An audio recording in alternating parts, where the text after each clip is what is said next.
Okay, Vince, I want to tell you about the fourth DUI before I tell you about the hearing.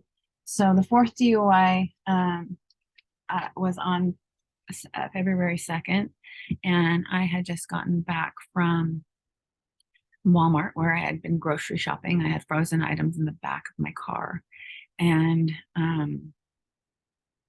I left Walmart and called my friend Cami, who is somebody that you're going to need to talk to um, before we go to court. And so we were on the phone and I got some alcohol. I stopped actually after Walmart at the gas station, bought some. Was not drinking and driving, hadn't been drinking at all that day. But I believe it was Thursday. It was Thursday. And so, but it had been a really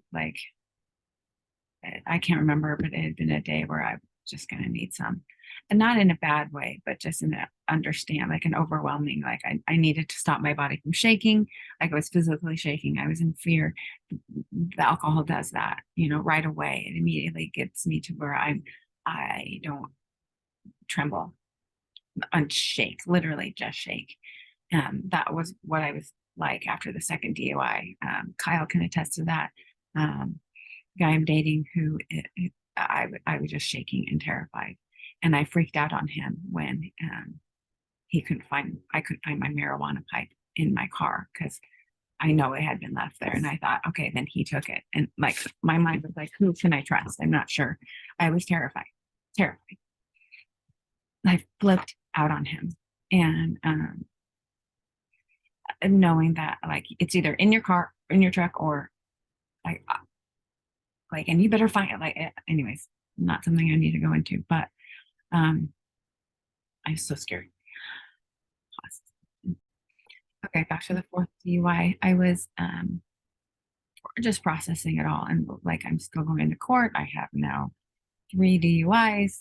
Talking to my friend, trying to help her get to the place where she understands. And we we're actually having a really beautiful conversation. And I didn't want to get out of my car when I got to my house, so I drove home, and I sat there, and I really loved that the connection that we had when we were talking right then and there because of especially of another situation. I'm going to forward you the the messages between us were very different. She was basically reading things were coming up, popping up into her mind about things that had happened earlier that day.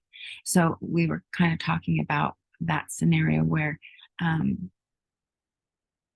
she really can like read and know exactly. It's just not normal. So that's just something to note. And my car was off. I was in my driveway. My lights were off. All the lights were off. All the lights were off. And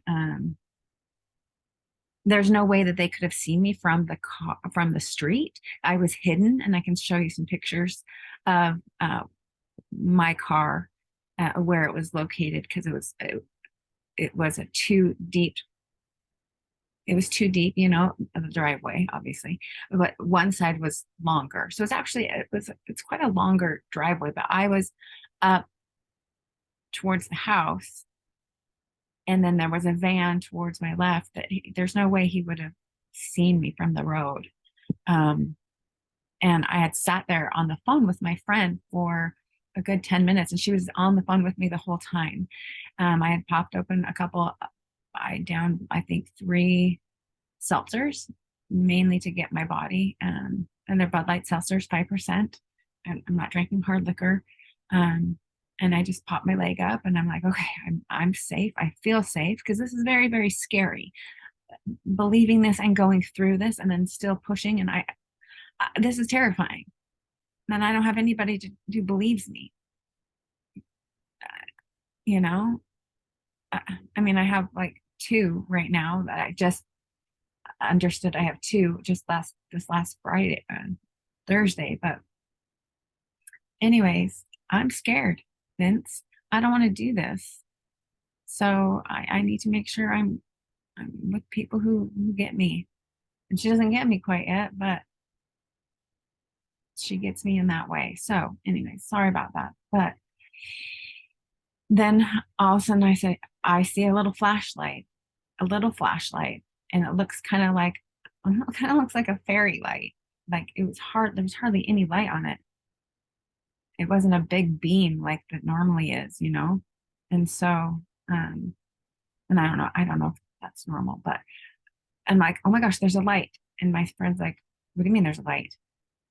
Thinking it was something else. I'm like, no, there's a light. No, there's a man. There's a man outside my car. Oh my gosh. Oh my gosh. The police are here. Um, and the police came, and um,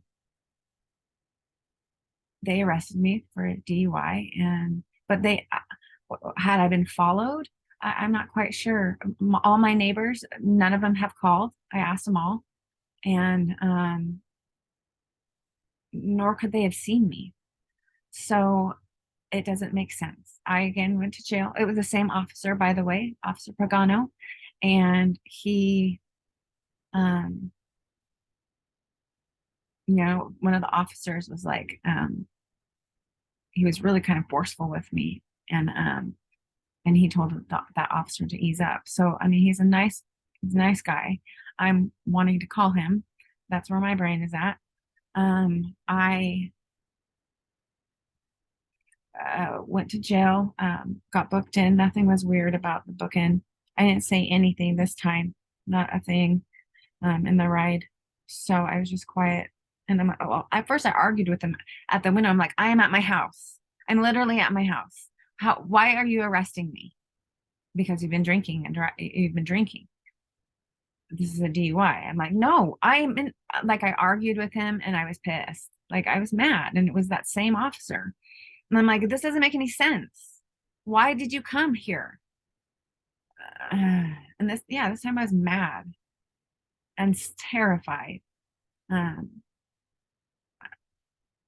you need to listen to that recording again. Um, I went to jail.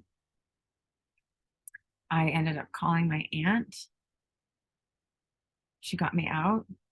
She called in to my clients, but she didn't call into my boss. And so now that's a different story. I'm in jeopardy of losing my job for sure. So that's scary.